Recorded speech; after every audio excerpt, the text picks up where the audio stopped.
Hello students, welcome to Mahavir commerce academy. I am Sunny sir. आज एक बहुत इंटरेस्टिंग चैप्टर स्टार्ट करना है। चैप्टर का नाम है एनपीओ, नॉन प्रॉफिट ऑर्गेनाइजेशन। मतलब जिसका मेन मकसद लोगों का भला करना है, पैसा नहीं कमाना। हमने फाइनल अकाउंट्स किसका बनाया है? जो प्रॉफिट कमा रहे बिजनेस करके। ऐसा नहीं ये लोग भी कमा रहे हैं पर कम। इनका मेन मोटिव लोगों को क्या करना है? सर्विस प्रोवाइड करना है। Non profit organisation. मैं डायरेक्टली पॉइंट पे आऊंगा। पर अगर भले ही नॉन प्रॉफिट ऑर्गेनाइजेशन है पर तो भी चैरिटेबल ट्रस्ट है, तो भी इनको अकाउंट्स तो बनाना पड़ेगा। इनको फाइनल अकाउंट्स नहीं बनाना, इनको थोड़ा अलग से ट्रीटमेंट चाहिए। सारी बातें एकदम बेस से क्लियर करेंगे बच्चे लोग। ओके, अब क्वेश्चन में आपको क्या दिया होगा? एनपीओ चैप्टर में बेसिकली क्वेश्चन में आपको रिसिप्ट एंड पेमेंट अकाउंट दिया होगा और आपको क्या बनाना है? प्रिपेयर। देखो क्वेश्चन में क्या दिया रहेगा? Receipt and payment account. और आपको क्या बनाना है? Income and expenditure and balance sheet. आराम से, कोई घाई नहीं है। अब बैलेंस शीट से तो भी आप फेमिलियर हो। Balance sheet is divided into two parts, that is liabilities and assets. बराबर। पर ये आपके लिए नया है, receipt and payment and income and expenditure account. तो अभी फिलहाल हम आने वाले 5 मिनट्स उस पर फोकस करेंगे, क्योंकि ये आपको समझना पड़ेगा receipt and payment and income and expenditure account exactly है क्या। क्योंकि बच्चे लोग ये नहीं समझेगा ना तो आपको डिटेल में नहीं समझेगा, आपको क्वेश्चन ही नहीं समझेगा। फिर से मैं बोल रहा हूं, क्वेश्चन में हमको क्या दिया रहेगा? Receipt and payment account. हमको क्या बनाना है? Income and expenditure and balance sheet. आराम से, कोई घाई नहीं। तो receipt and payment and income and expenditure account में पहले तो फर्क क्या है? देखो वैसे तो समझता है, पैसा आया तो रिसिप्ट, गया तो पेमेंट। बराबर। पैसा हमारे पास आया तो रिसिप्ट, गया तो पेमेंट। इसीलिए मैं क्या बोलता हूं, it is similar to cash book. It is similar to which book? Cash book. Cash book याद करो, आपने कभी ना कभी चैप्टर किया होगा, डबल कॉलम कैश बुक। पैसा आया तो डेबिट, गया तो क्रेडिट। इसलिए मैंने इधर क्या लिखा है? Real account. Cash basically real account है। Debit what comes in, credit what goes on. देखो पॉइंट नंबर 1 और 2 पे फोकस करो। Similar to cash book, simple सा रूल है, पैसा आया तो रिसिप्ट, गया तो पेमेंट। इसको हम रियल अकाउंट भी बोल सकते हैं। सामने आते हैं इनकम एंड एक्सपेंडिचर। ये बेसिकली एक तरह का नॉमिनल अकाउंट है, similar to profit and loss account. ये एक तरह का कौन सा अकाउंट है? Nominal account. Debit all expenses and losses, credit all incomes and gains, similar to profit and loss account. आपने प्रॉफिट एंड लॉस अकाउंट बनाया रहेगा, debit all expenses and losses, credit all incomes and gains. ये तो समझता है, तो भी एकदम आराम से। पॉइंट नंबर 3 देखो यार, बहुत इंटेलिजेंट पॉइंट है और बहुत बढ़िया पॉइंट है। रिसिप्ट एंड पेमेंट में इंक्लूड प्रेजेंट ईयर की, प्रीवियस ईयर की इनकम भी आएगी, previous year, current year, next year. मतलब पैसे लेते वक्त ये कोई बाइफर्केशन नहीं करता है। ये क्या बोलता है? हाँ पैसा आ रहा है या पैसा जा रहा है, तो इसमें प्रीवियस ईयर भी आएगा, करंट ईयर भी आएगा, नेक्स्ट ईयर में भी आएगा। अब आपको एग्जैक्टली समझाने के लिए मैं एक एग्जांपल देता हूँ, एक पेमेंट का एग्जांपल देता हूँ। अब मतलब समझो पेमेंट हुआ एडवर्टाइजमेंट 5 इयर्स, 5 लाख, तो इसमें आ जाएगा 5 लाख, इसको कोई फर्क नहीं पड़ेगा। पेमेंट किया 5 लाख का। पर अब उल्टा सोचो, जब आप प्रॉफिट एंड लॉस अकाउंट बनाते हो, याद करो, तो आप 5 लाख लिखते थे? नहीं, क्योंकि 5 लाख 5 इयर्स का है और प्रॉफिट एंड लॉस अकाउंट कितने ईयर का बनता है? 1 ईयर। तो आप लेस क्या करते थे? प्रीपेड एडवर्टाइजमेंट 4 लाख, और बाहर कितना आता था? 1 लाख। मतलब बोलने का मतलब ये very very very important point, it includes only current year. ये बात मत भूलना। रिसिप्ट एंड पेमेंट में प्रीवियस ईयर भी आ सकता है, करंट ईयर भी आ सकता है, नेक्स्ट ईयर भी आ सकता है, पर इनकम एंड एक्सपेंडिचर में खाली क्या आएगा? Current year. इसीलिए हम प्रीपेड को देखो प्रॉफिट एंड लॉस अकाउंट में से माइनस करते थे, आउटस्टैंडिंग को क्या करते थे? लेस। ये मैं क्यों बता रहा हूं, आगे आपको समझेगा जब सम करेंगे तो आपको ये काम आएगा, लॉजिक काम आएगा। पहले आपको समझना पड़ेगा receipt and payment and income and expenditure account दोनों में बच्चे लोग क्या फर्क है। देखो receipt and payment real account, nominal account, similar to cash book, similar to profit and loss account. इसमें क्या आएगा? प्रीवियस ईयर भी आएगा, करंट ईयर भी आएगा, नेक्स्ट ईयर भी आएगा। इसमें सिर्फ करंट ईयर आएगा। ये बात भूलना मत, दिमाग में बिठा दो स्टार मार्क करके। आगे बढ़ते एक और इंपॉर्टेंट पॉइंट, क्योंकि ये आपको पोस्टिंग के लिए काम आएगा। देखिए एक और इंपॉर्टेंट पॉइंट बच्चे लोग, it includes both capital and revenue. अब पहले तो आपको ये समझना पड़ेगा कैपिटल क्या है, रेवेन्यू क्या है। ईच एंड एवरीवन, रेवेन्यू क्या है और कैपिटल क्या है। आपने ये वर्ड अगर पहली बार सुना है तो मेरी बात ध्यान से सुनो। Revenue, each and everyone, revenue वो है जिसका फायदा हमको 1 ईयर से कम मिलता है, इसलिए मैं इधर लिख रहा हूं लेस देन 1 ईयर। और कैपिटल वो है जिसका फायदा हमको ग्रेटर देन 1 ईयर है। सर ये नहीं समझा, मैं बता रहा हूं प्रैक्टिकल एग्जांपल देखिए। समझो मैंने किसी को मेरे फर्म में सैलरी दिया 40,000, मैंने मेरा जगह रेंट पे था तो उसको रेंट दिया, मैंने सैलरी दिया, मैंने किसी को सैलरी पे किया, मैंने रेंट दिया और मैंने एसी खरीदा। मेरी बात ध्यान से सुनना, सैलरी का खर्चा था 40,000, रेंट भी 40,000 और एसी था 30,000। अब समझो मेरी बात, सैलरी और रेंट मुझे बार बार देना पड़ेगा, रिकरिंग क्या है, रिकरिंग, और उसका फायदा मुझे 1 ईयर तक ही मिलेगा या लेस देन 1 ईयर। जितना सैलरी दूंगा उतना ही वो मेरे इधर काम करेगा, यस और नो। पर मैं एसी क्या बार बार खरीदूंगा? नहीं, एसी एक ही बार खरीदूंगा। हाँ, एसी पे रिपेयरिंग बार बार करूंगा। तो मेरी बात समझो, रेवेन्यू और कैपिटल में क्या फर्क है? रेवेन्यू वो है जो लेस देन 1 ईयर है और कैपिटल वो है जो ग्रेटर देन 1 ईयर है। तो ऐसा भी बोल सकता हूं रेवेन्यू रिकरिंग है, मुझे बार बार सैलरी देना पड़ेगा, मुझे बार बार रेंट देना पड़ेगा, मुझे बार बार एसी का रिपेयरिंग करना पड़ेगा, पर एसी बार बार खरीदना नहीं पड़ेगा। एसी, मोटर कार, फर्नीचर, सबको मेरी बातें समझती है। तो जो कैपिटल है वो क्या है? Non recurring.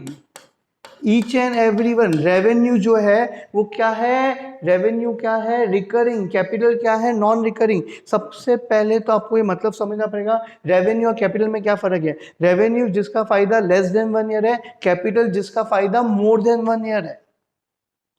तो इसीलिए लेस देन 1 ईयर, और रेवेन्यू बार बार करना पड़ेगा, सैलरी बार बार देना पड़ेगा, रेंट बार बार देना पड़ेगा, एसी का सर्विसिंग बार बार कराना पड़ेगा, पेट्रोल बार बार भराना पड़ेगा। पर एसी बार बार खरीदना नहीं है, इसलिए एसी क्या हो जाएगा? कैपिटल। मोटर कार बार बार खरीदना नहीं है, जिसका फायदा हमको मोर देन 1 ईयर मिलेगा, और उसको साथ ही हम क्या बोलेंगे? Non recurring. एनपीयू चैप्टर के लिए सबसे पहले आपको तो रेवेन्यू और कैपिटल में फर्क समझना पड़ेगा। ईच एंड एवरीवन, इधर क्या लिखा है? It includes both capital and revenue. Capital is more than 1 year, उसका फायदा 1 ईयर से ज्यादा मिलता है। Revenue is less than 1 year, इसका फायदा 1 साल से कम मिलता है। इसलिए कैपिटल को हम लोग क्या बोलते हैं? Non recurring. रेवेन्यू को क्या बोलते हैं? Recurring. Point to be noted, it includes only revenue. क्यों? इसका भी लॉजिक है। देखो जैसे मैंने बोला सैलरी रेंट, तो सैलरी रेंट कहां पे आ जाएगा? प्रॉफिट एंड लॉस के डेबिट में, similar to profit and loss account, मतलब एक्सपेंडिचर। पर एसी कहां पे आएगा? असेट में। ये चैप्टर में हम लोग क्या बना रहे हैं? Income and expenditure and balance sheet. सुनो, इसलिए इसमें सैलरी आ जाएगा, रेंट आ जाएगा, पर एसी नहीं आएगा, क्योंकि एसी, मोटर कार, फर्नीचर, ये सब कहां पे आएगा? असेट में आएगा। होप्स आपको मेरी ये बहुत इंपॉर्टेंट बात समझियो। इसमें क्या लिखा? It includes both capital and revenue. It includes only revenue, मतलब ये इन शॉर्ट मैं क्वेश्चन नहीं बोल रहा हूँ। आपको क्वेश्चन में रिसिप्ट एंड पेमेंट दिया रहेगा, तो आपको ये 3 पेमेंट दिया है, तो आपको पहचानना है कहाँ पे आएगा। सैलरी कहाँ पे आएगा? एक्सपेंडिचर। रेंट कहाँ पे आएगा? एक्सपेंडिचर। पर एसी कहाँ पे आएगा? असेट। क्यों? इधर लॉजिक है, इट इंक्लूड्स ओनली रेवेन्यू। आपको लॉजिक पे फोकस करना है। होप्स आपको मेरी बातें समझियो। चलो आगे बढ़ेंगे। अब क्या लिखा है? Only cash transaction. ये भावुक नहीं होता। रिसिप्ट एंड, ये मतलब कौन? रिसिप्ट एंड पेमेंट में कौन सी बातें आती है? सिर्फ कैश वाली बातें आती है। पैसे का लेन देन, सीधा सीधा हिसाब, आया तो डेबिट, गया तो क्रेडिट। बट इसमें नॉन कैश भी आता है। सर ये नहीं समझा? It is similar to profit and loss account. It is similar to profit and loss account. तो याद करो, हम लोग प्रॉफिट एंड लॉस अकाउंट के डेबिट में क्या लिखते थे? डेप्रीशिएशन। और depreciation is a non cash expenditure. तो समझा, नॉन कैश ट्रांजेक्शन मतलब income and expenditure same profit and loss account की तरह है। यहाँ पे डेप्रीशिएशन रिकॉर्ड होगा और डेप्रीशिएशन में हमारा पैसे का लेन देन होता नहीं है, पर यहाँ पे क्या लिखा है, ओनली कैश ट्रांजेक्शन। तो मेरा तो पॉइंट ये है, फिलहाल आपको ये समझना चाहिए एकदम perfect, receipt and payment and income and expenditure, दोनों में क्या फर्क है। Point number 1 real account, nominal account. Point number 2 ये सेम कैश बुक की तरह, ये same profit and loss account की तरह। इसमें क्या लिखा है, प्रीवियस ईयर भी आएगा, करंट ईयर भी आएगा, नेक्स्ट ईयर भी आएगा। इसमें क्या है, सिर्फ करंट ईयर आएगा। आपको ये बातें याद होनी चाहिए बच्चे लोग। इसमें क्या लिखा है, बोथ कैपिटल रेवेन्यू, इसमें सिर्फ रेवेन्यू।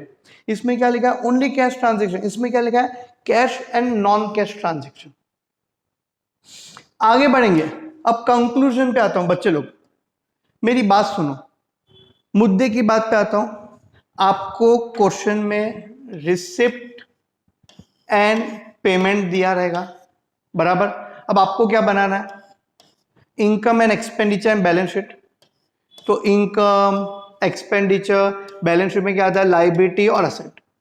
यहां मैं आपको क्या कर रहा हूं, मैं आपको पोस्टिंग में हेल्प कर रहा हूं। देखो रिसिप्ट एंड पेमेंट आपको दिया होगा। अब आपको उसको रिसिप्ट, देखो रिसिप्ट ये 4 ऑप्शन है, पेमेंट के लिए भी 4 ऑप्शन है, पर हम थोड़ा इसको स्मार्ट वर्क करके, हैव पेशेंस, थोड़ा इसको आसान वे में करते हैं। देखो इनकम कौन सा बैलेंस देता है, क्रेडिट। एक्सपेंडिचर कौन सा बैलेंस देता है, debit. Debit all expense and losses, credit all incomes and gains. Liability कौन सा बैलेंस देता है, क्रेडिट। असेट कौन सा बैलेंस देता है, debit. Have patience only for 5 minutes. देख मैं क्या बोल रहा हूं, तो हमने कंक्लूजन निकाला। हमको क्वेश्चन में या तो रिसिप्ट पेमेंट, हमको क्वेश्चन में रिसिप्ट एंड पेमेंट ये दिया होगा, बोलो हाँ के ना। तो अब हमको इसको पोस्ट करना है। जैसे ट्रायल बैलेंस का एक इफेक्ट होता है, हमको क्वेश्चन में रिसिप्ट एंड पेमेंट दिया रहेगा। मैं पहले पेमेंट वाला बात बताता हूं। तो पेमेंट करेंगे तो आपका कॉन्फिडेंस बढ़ जाएगा। तो जैसे 4 रास्ते थे, इनकम, एक्सपेंडिचर, लायबिलिटी, एसेट, मैंने उसको थोड़ा कट कर दिया। मैंने पेमेंट के लिए कंक्लूजन, पेमेंट या तो एक्सपेंडिचर में आएगा या तो असेट में आएगा। क्योंकि पेमेंट मतलब पैसा गया है, तो वो इनकम और लायबिलिटी में तो आ सकता नहीं है। Point to be noted. Conclusion, हमको क्वेश्चन में रिसिप्ट एंड पेमेंट दिया रहेगा, मैं आपको पोस्टिंग सिखा रहा हूं। तो अब ये पेमेंट कहां आ सकता है, 2 ही जगह आ सकता है, या तो एक्सपेंडिचर या तो असेट। तो अब हमको ये समझना है एक्सपेंडिचर में क्या आएगा, असेट में क्या आएगा। तो हमने एकदम डिटेल में अभी देखा, जैसे सैलरी है, रेंट है, एडवर्टाइजमेंट है, प्रिंटिंग एंड स्टेशनरी है, ये सब कहां पे आएगा, एक्सपेंडिचर। क्योंकि ये सब कौन सा एक्सपेंडिचर है, रेवेन्यू एक्सपेंडिचर, जो हम बार बार करेंगे। होप्स आपको मेरी बात समझी हो। देखो इसलिए मैंने क्या लिखा है, एक्सपेंडिचर के सामने मैंने क्या लिखा है, रेवेन्यू एक्सपेंडिचर। एक्सपेंडिचर में क्या आएगा, रेवेन्यू एक्सपेंडिचर। और रेवेन्यू एक्सपेंडिचर क्या है, रिकरिंग। तो जैसे कि AC, motor car, furniture, land and building, plant and machinery, ये सब कहां पे आएगा, असेट। कंक्लूजन समझो, पेमेंट के 2 रास्ते, या तो पेमेंट एक्सपेंडिचर में आएगा या तो असेट में आएगा। तो आपको ये पहचानना है कौन सा एक्सपेंडिचर में आएगा, कौन सा असेट में आएगा। तो एक्सपेंडिचर में कौन सा आएगा, रेवेन्यू एक्सपेंडिचर, जो हम बार बार करते हैं, ये तो भी आपको समझ जाएगा। और असेट में क्या आएगा, कैपिटल एक्सपेंडिचर। मतलब इन शॉर्ट क्वेश्चन में आपको रिसिप्ट एंड पेमेंट अकाउंट दिया रहेगा, पेमेंट में ये सभी आने वाला है जो मैं आपको एडवांस में बता रहा हूं।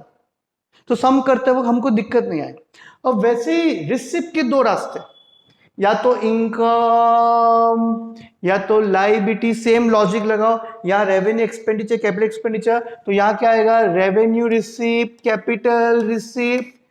रेवेन्यू है रिकरिंग, कैपिटल है नॉन रिकरिंग। बस आपने इसके एग्जांपल दिए, वैसे इसके भी एग्जांपल तो दो। इसके एग्जांपल मैं डिटेल में दूंगा। नेक्स्ट लेक्चर में मैं टाइप्स ऑफ रिसिप्ट पूरा एक लेक्चर लूंगा इसके ऊपर। सबको इधर तक समझा।